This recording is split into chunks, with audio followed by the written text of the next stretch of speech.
Eu sou Jamile Despigil, coach, e esse é o Profissa na Real, uma série onde entrevistaríamos vários profissionais. E eles vão contar como é que eles chegaram lá, como foi o momento de sucesso deles, qual foi o pulo do gato, algumas dicas, etc. Se você gostar, curte o canal, compartilha, etc. Ah, se inscreve no canal!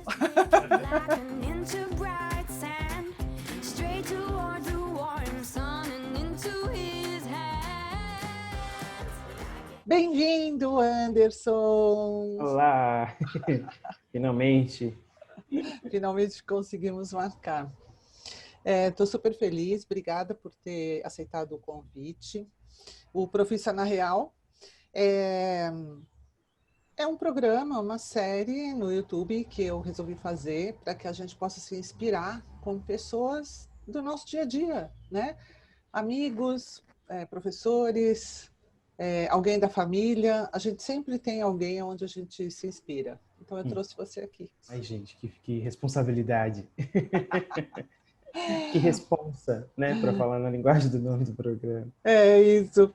Me conta um pouco, como é que você se apresenta? Como é que você se Olha, apresenta para a gente? bom, eu sou o Anderson, você já falou, eu tenho 32 anos, quase 33 agora. Eu sou educador, trabalho com consultoria na área de governança, tenho gatos, sou pai de gatos, e eles podem interagir nesse vídeo de vez em quando, né, Zuko? Inclusive, um desses gatos está com sinusite atacada. Mas, enfim. Eu tenho uma empresa, já faz quase 10 anos que eu atuo como empresário na área de governança corporativa, de cultura e de processos. É isso, esse sou eu. E sou amigo da Jamile. E eu adoro essa amizade. Queria te perguntar um pouco, sendo educador, publicitário e todas essas demandas que você acabou abrindo na sua vida, você acha que quando a gente escolhe uma profissão ou um caminho profissional, a gente está falando da gente? Eu acho que não é uma pergunta muito boa, assim. Não sei se sempre as pessoas conseguem fazer isso, né? Infelizmente. Ontem eu estava vendo uma aula e uma das coisas super legais que estávamos discutindo era justamente sobre o quanto que a nossa profissão,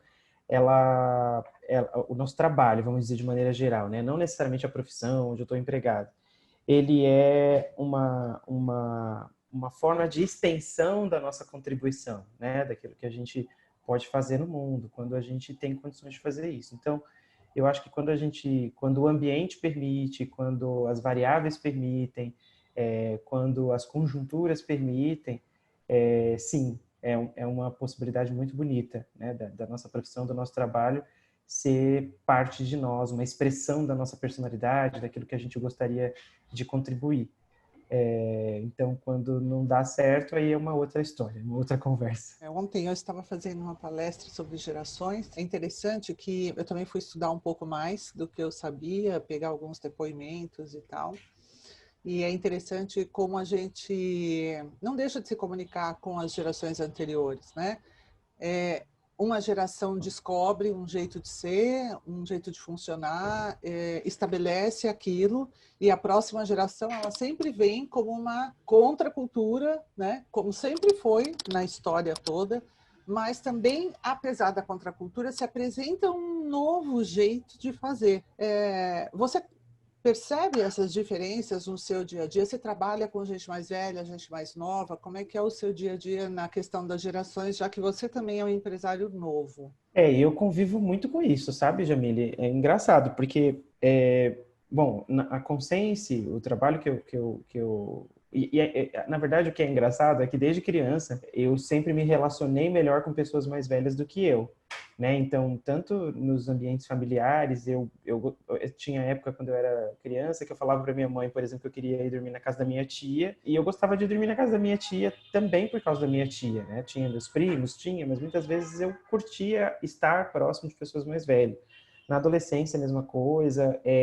Sempre fiz amizade com professores nos lugares que eu estudei. Sempre curti interagir com as pessoas mais velhas do que eu. Então, eu vejo que... E vejo, o trabalho da Consciência, a gente trabalha com empresas, em geral, familiares, empresas mais antigas, com mais tempo de existência. Então, eu dialogo muito com os fundadores, com essas pessoas que já também são mais velhas do que eu. O que eu vejo é que, de fato, existem diferenças naturais, né, das gerações, das pessoas que vão compartilhando tempo e espaço e história que são particulares ali, mas eu vejo que essas questões elas acabam muito sendo fatos que deveriam ser usados de maneira mais positiva, né, vamos dizer assim. Então, do lado de cá, eu acho que o fato de eu ter tido sempre essa postura próxima de pessoas mais velhas, me facilitou o diálogo com essas pessoas também, com as pessoas dessa geração. No caso, vamos pensar assim, eu sou geração Y, né, ali do final dos anos 80, mas eu dialogo muito bem com as pessoas da geração X, com as pessoas das gerações anteriores, usando essa nomenclatura, né? Aí eu já tenho mais dificuldade de dialogar com pessoas de gerações mais recentes, assim, né? Então, eu cheguei a dar aula, por exemplo, para adolescentes, então era um pouco mais difícil para mim dialogar com essas pessoas do que com as pessoas mais velhas. Interessante. No passado, a gente separava tudo, né? A gente separava o nosso lado profissional, do nosso lado pessoal. Inclusive, as empresas, elas viam o profissional que trazia algo da vida pessoal. Muitas vezes a pessoa estava triste, ou estava com dor, ou estava preocupado com um pai que estava sendo operado. Era estritamente negativo, assim, proibitivo, né? A gente comentar alguma coisa da vida pessoal. Hoje, as relações, elas mudaram, né? A gente foi percebendo que somos todos seres humanos. A gente usa o termo no corporativo de ter que humanizar certos processos, né? Que é uma loucura. Mas acho que é muito isso, né? Enquanto a gente estava, antigamente, tentando se proteger para não perder o emprego, quando a gente era mais humano, hoje, a gente corre o mesmo risco, né, de perder o emprego, de sair da empresa, por inadequação, por você não mostrar o seu lado humano, o seu lado relacional. Isso tem uma coisa que eu acho legal, que é o próprio contexto histórico por trás dessa ideia, né? Quando você pega ali a primeira e segunda revolução industrial, a gente começa a perceber que a grande percepção dos donos das fábricas, das empresas, vamos resumir assim, era uma visão que as pessoas eram uma extensão das máquinas, né? Então as pessoas operavam as máquinas, as pessoas estavam a serviço das máquinas, porque a grande descoberta daqueles dois primeiros momentos tinha a ver com a máquina, tinha a ver com a capacidade do homem de criar artefatos que podiam potencializar sua capacidade de produzir, de dominar, né, de crescer, de expandir. Então, as pessoas eram meros extensores ali das máquinas, eram vistas como recursos ali das fábricas. Esse pensamento foi mudando, né, dos últimos tempos para cá, e mais agora nessa virada que a gente teve, quando a gente chamava de era industrial para uma era do conhecimento, a gente começa a perceber que, na verdade, as máquinas estão a serviço do desempenho humano, da inteligência humana, da criatividade humana. Então, você tem uma mudança de pensamento, só que ela também está acompanhada de uma evolução tecnológica muito, muito grande, que dá conta daquilo que muitas das pessoas deram lá atrás, né? Então a tecnologia começa a tirar do homem muitas atividades que antes eram feitas por nós, e isso tira também essa característica de extensão. Então você tem várias coisas acontecendo ao mesmo tempo para mostrar para a gente que nunca fomos seres particionados, né? Toda a visão a respeito do homem naquela época também era uma visão particionada, que você dividia para facilitar. A educação foi constituída assim, as sociedades foram constituídas com essa ótica separatista, com essa ótica, com essa ilusão da separação que nós temos de todo o resto do meio, do ambiente. Então, no trabalho era da mesma maneira. Se eu era uma peça, se eu era uma extensão da máquina, eu tinha que ter um comportamento regulado, previsível, né? Eu não podia ter emoções que me tirassem daquele eixo. Então, Perfeito. hoje a gente já começa a perceber que não, que as pessoas são inteiras. É possível que eu consiga me treinar para exercer papéis diferentes em espaços diferentes, mas nunca me diminuir ou me separar ou me desfragmentar para fazer isso. Quanto mais a gente tenta fazer isso, mais a gente adoece, né? Então, esse é um ponto Isso é importante. perfeito mesmo. Isso é perfeito porque quando a gente pensa no corpo, por exemplo, fazendo uma analogia, a gente aprendeu a pensar que a cabeça era uma coisa e que o corpo era outra, né? Que o coração é uma coisa e o intestino é outro. Quando hoje a gente fala que o intestino é o segundo coração. São, claro que o mundo traz novidades, mais conhecimento. Quanto mais os cientistas estudam, mais eles conhecem, né, da gente. E a gente tem que evoluir junto. Acho que o mais importante é isso, a gente entender que a mudança está acontecendo e aonde eu entro nessa mudança. E que mudança eu faço a partir dessa mudança, né? A gente vai se adequando como seres humanos. E é um cuidado importante que a gente tem que tomar nesse sentido, na minha visão, por conta, inclusive, de uma perspectiva que precisa ser mais cuidadosa com as pessoas, né? Porque a gente vê que as instituições, de maneira geral, acabam sendo grandes locomotivas dessas necessidades de transformação que são individuais e das nossas subjetividades, né? Então, quando você tem uma companhia que, por conta da competitividade, quando você tem uma mudança radical no trabalho, ela vai exigir novas competências das pessoas, e as pessoas estão sempre com essa sensação, nós estamos sempre com essa sensação de que estamos atrás, de que temos algo a aprender, de que a gente precisa continuar estudando. Então, olha que interessante, tem um conceito que se chama nomadismo, e ele vai falar sobre o fato de que nós, hoje, na nossa sociedade, acabamos vivendo as consequências de uma vida nômade, não por a gente mudar de lugar o tempo todo, mas porque o lugar muda o tempo todo, debaixo dos nossos pés.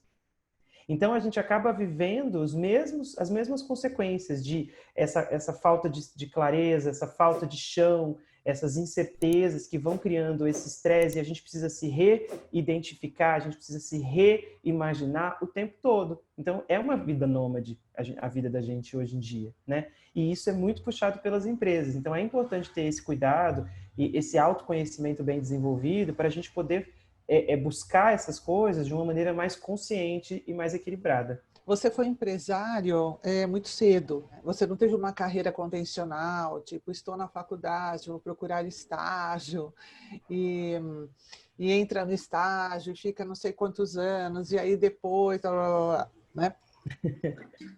Então, eu queria que você contasse um pouco dessa sua experiência, incluindo no seu texto preconceitos por ser novinho, dificuldades. Eu recebo alguns adolescentes no escritório para fazer o processo de coach, de orientação profissional, e muitas vezes parte deles querem ser empresários, mas têm até vergonha de falar isso. Querem ser empreendedores, mas a palavra traz uma responsabilidade e um medo muito grande. Então, acho que essa tua experiência, ela pode ser interessante para essas pessoas que estão em busca desse espaço, o espaço próprio, a identidade. Há uns 5 anos atrás, eu fui convidado para dar uma aula num projeto do Senac, chamado Programa de Educação para o Trabalho. Acho que era isso o nome. E eu tinha que dar uma aula sobre vocação profissional, era alguma coisa nesse sentido também, por conta da empresa e tal. Fiz alguns encontros com aqueles adolescentes ali, por volta de 14, 16 anos, e na última aula que eles tinham uma atividade que eu dei para eles se imaginarem num futuro fazendo determinadas coisas, uma das meninas, ela começou a chorar. E aí eu fui até a mesa dela para poder entender o que estava acontecendo, tinha acontecido alguma coisa. E aí ela falou para mim que ela não estava conseguindo terminar a atividade porque ela queria ser advogada. E aí eu falei para ela, ué, mas você não está conseguindo desenhar alguma coisa? O que você não está conseguindo imaginar? O que está acontecendo? Ela falou assim, não, é que a minha mãe disse que eu nunca vou ser advogada porque eu não tenho capacidade. Então, eu acho que nesse ponto que você me traz, respondendo a sua pergunta de trás para frente, vamos dizer assim, muito do que acontece com esses jovens, esses adolescentes, na minha visão, tem mais a ver com esse ambiente competitivo, excessivo que a gente vive hoje na sociedade, de aparências, de pessoas que aparentam ter um determinado sucesso ou de uma cobrança por um sucesso que é desproporcional até a própria a própria maturidade emocional desses adolescentes, né? Muitas vezes eles estão sendo cobrados de serem coisas antes da hora e eles nem foram crianças direito e já estão sendo cobrados a serem determinadas coisas e acaba essa pressão, esse medo, ele trava mesmo. Isso aconteceu pouco comigo, eu tive uma família que sempre me incentivou a buscar as coisas que eu queria, eu nunca tive uma pressão por um caminho ou por outro, mas é uma questão que eu vejo muito, assim, hoje, quando eu interajo com essas pessoas mais jovens, assim, com esses adolescentes, né? Esse resultado dessa pressão toda para que eles sejam algo muito grande na vida deles, né? Então, eu vejo que, assim, eu abri minha primeira empresa no finalzinho dos 22 para os 23 anos. Eu trabalhava numa empresa de uma financeira. Naquela época, eu fui convidado por uma outra pessoa para a gente abrir uma empresa juntos, né? A gente tinha ali uma certa experiência bem pequena, né? Na verdade, eu tinha uma experiência pequena, eu estava começando minha carreira, eu tinha já terminado a faculdade há algum tempo, mas eu comecei a fazer alguns freelas para essa pessoa e depois a gente percebeu que dava para juntar e tal. Ela já tinha bastante experiência na área de tecnologia, de processos, então a gente começou a trabalhar com isso, com desenho de processos em pequenas empresas. Então a gente ajudava as empresas a se organizar os processos, as rotinas, os procedimentos de trabalho. A empresa foi crescendo, a gente foi trazendo mais pessoas, mais sócios, a gente cresceu, a empresa ficou legal e aí de repente deu errado. A gente começou a ter desalinhamentos muito grandes em relação ao que a gente esperava do futuro da empresa, o que a gente queria do negócio. Eu também mais amadurecido, mais entendendo o que eu estava fazendo ali, também comecei a ter essa perspectiva, e aí a gente resolveu se separar. Quando a gente se separou, eu passei por um processo bastante profundo de reflexão, cheguei a ter um pouco de problemas, eu tive depressão, e aí, como renascimento desse processo, que durou mais ou menos uns 6 meses, nasce a Consense, que é a minha empresa atual. Eu passei a empreender sozinho. Então, eu abri a Consense sozinho e de lá para cá tenho gerenciado a Consense e evoluído com a Consense o tempo todo. Você perguntou a questão dos preconceitos, né? Eu me lembro que, assim, eu posso identificar que eu percebi no início da minha carreira como empresário 2 tipos de preconceitos, assim, que eu poderia dizer. Um preconceito mais oriundo de fora, vamos dizer assim, dos clientes, e outro de dentro mesmo da empresa que eu fazia parte. Então, mais velados, né? Então, isso é interessante porque, veja, eu não posso nunca dizer que eu sofri uma coisa tão horrível, né? Existem pessoas que passam por situações muito terríveis. O que eu posso dizer é da minha experiência mesmo, de coisas que aconteceram ali. Então, com 23 anos, trabalhando com consultoria, como eu sou formado em publicidade e jornalismo, eu tinha uma bagagem para trazer para as pessoas determinadas informações a respeito daquela área técnica. Então, a maior parte das entregas que eu fazia na consultoria tinham a ver com as áreas de comunicação, institucionais, com questões de relações públicas, com questões relacionadas a atendimento a cliente, processos comerciais, e ainda assim eu via algumas pessoas que pensavam e algumas pessoas que chegaram a falar, né, quem é esse menino para vir aqui me ensinar? Né? Só de experiência eu tenho a idade dele, né? Eram coisas que eu já ouvi, né? Teve uma outra pessoa que falou assim, consultor novo, comigo vai até a página 2. Né? Nossa! Então, assim, até a página 1 eu tô tolerando. Passou para a página 2 eu não quero mais. Então, acontecia um pouco disso. Mas eu acho que eu encarava muito bem, porque na minha cabeça eles não estavam tão errados assim, sabe? Eu era jovem, né? Eu acho que a grande sacada ali, e eu acho que é isso que hoje eu quero trazer para mim, né? Estando eu mais velho, na posição dessas pessoas estavam naquela época, de fato, o meu papel como consultor naquela época não era um papel de trazer experiência, trazer uma experiência vivida, era de fazer provocações, oxigênio para uma coisa que estava lá. Então, talvez aproveitar mais isso do que necessariamente se distanciar dessa questão. Eu acho que essa é uma proposta muito interessante. Tanto que eu comentei com você, né? A sensação pessoal que eu tenho é de que eu tinha 23 anos, 24 anos, eu tinha mais dificuldade de interagir com pessoas na faixa dos 30 e do 40 do que com pessoas com mais de 60 anos naquela época. E o preconceito que eu tinha dentro da empresa, que era uma coisa que eu via, era um pouco dessa relação que acabava me subordinando. Eu era sócio da empresa que eu fazia parte, mas eu era tratado como colaborador na maior parte das vezes, né? Então, pode não parecer tão claramente um preconceito, mas isso fez bastante efeito na minha vida naqueles 3 anos de empresa, né? Sim. Teve um papel fundamental essa percepção de que talvez eu tivesse sido convidado para ser sócio, não para ser realmente sócio, mas para poder facilitar a contratação de um talento ali nos seus 23 anos. Sim, Então, acho que sim, e concordo com você. É um preconceito e acho que isso acontece muito nas empresas familiares. Você pode até dizer isso mais do que eu, mas eu sinto, por exemplo, na minha família existe isso, em famílias que eu conheço, que tem um negócio e a família está no negócio, né? É um negócio familiar. A pessoa que é uma contradição do ser humano, o dono da empresa, que é o pai ou o avô, enfim, é pai de alguma forma, né? Foi ou é, quer que seu filho assuma dali a alguns anos, quando ele não quiser mais ou não puder mais estar lá. Mas de verdade ele não prepara o seu filho para isso. Existe uma coisa egóica e também de achar que ele tem menos condição, menos capacidade, as ideias não serão tão boas, o medo de destruir todo o negócio da família é um fantasma, né?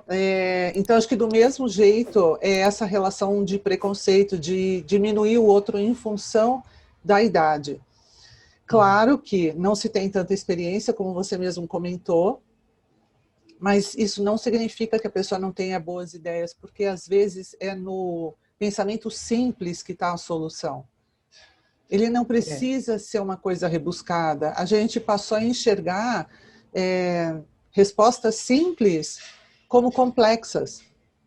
Então, são coisas completamente diferentes e que se fundem, né? Então, alguém que está muito cansado de trabalhar, que fez uma empresa crescer, que tem a expectativa de que o filho será como ele. Então, esse é um erro, né, na verdade. Quando você contrata alguém, você quer que ele seja a sua extensão. Eu costumo dizer assim, você na seleção está em busca, quando o RH começa a selecionar, o briefing para o RH é: eu quero uma pessoa azul, já que nós todos aqui somos amarelos. Então, eu preciso do diferente, eu preciso de alguém que contraste, que conteste, que me dê alternativas diferentes, que me dê um novo. Está todo mundo muito viciado aqui no amarelo, né? Aí o RH consegue contratar finalmente um azul. Quando o azul entra na empresa, ele vê que o ambiente é completamente diferente, mas o papel dele é esse, mudar alguma coisa. Quando ele começa a realmente exercer a função que é dada para ele de mudança, ele já não é mais bem visto. Por quê? Você sabe que é aí que eu acho que está a questão, que é uma visão equivocada, né? Porque ela responsabiliza um agente por uma transformação que deveria ser coletiva, né? Eu já vi de tudo, assim, hoje eu posso dizer com mais experiência, né? Daquela época com 23 anos. Então, são quase 9 anos de empresa e quase 100 empresas atendidas, mais de milhares de pessoas que eu interagi nesses 9 anos de trabalho. E uma das coisas que eu já vi é de tudo, né? Eu já vi dono de empresa que fez um trabalho incrível de encaminhar os filhos para outras instituições, ter outras experiências, estudar e não ter garantias de trabalho na empresa da família. E eu já vi o contrário, fundadores que, pelo simples fato do filho ser filho dele, ele já tem uma posição de direção dentro da empresa, nunca teve experiências fora disso. Eu já vi também casos de fundadores que os filhos não querem trabalhar no negócio e eles forçaram o filho a trabalhar no negócio. Já vi o contrário, de fundadores que abrem mão desse quesito e investem nos sonhos dos filhos. Então, já vi filhos de fundadores abrindo empresas completamente diferentes das empresas dos pais, investidos ali pelo pai, ou não, também já vi. Já vi filhos que vêm com uma linguagem rebuscada, mais do que os mais velhos, porque vem puristas, vem intolerantes da faculdade, acreditam que tudo que o pai está fazendo está errado e não conseguem ver beleza naquilo que foi construído, né? Não conseguem perceber que se o patrimônio está naquele lugar é porque faz mais certo do que errado. Então você tem uma inversão muito grande. Uma coisa que a gente tem percebido também na minha geração e nas gerações mais novas é a incidência de muitas pessoas com conteúdo raso, né? Com uma superficialidade sobre muita coisa, mas que não se aprofunda em nada. Então você tem um livro que você leu e que aquele livro está na moda e pronto, você entende do assunto e você pode ser consultor e mudar a empresa do dia para a noite. Então, tudo isso que eu quis dizer é para falar que, na minha percepção, isso só mostra que não existe uma regra, né?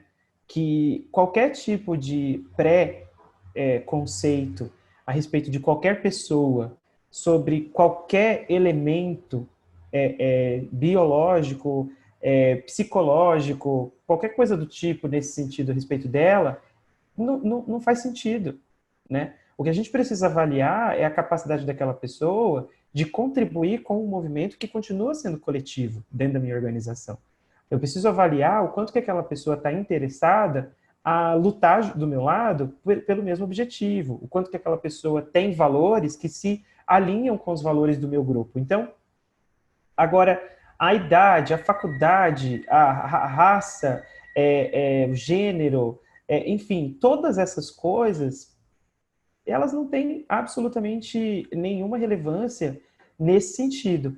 A única relevância que tem é que sim, na minha percepção, existem várias necessidades que as empresas têm responsabilidade hoje para reparar questões históricas, para redistribuir questões sociais importantes, para lutar ao lado de causas que são importantes para uma evolução social. Mas isso em nada tem a ver com a performance e com a entrega das pessoas individualmente. Então, esses potenciais, eles estão disponíveis para todas as pessoas, entende? Então, amadurecer a gestão com um olhar menos preconceituoso é fundamental para o tempo que a gente vive hoje.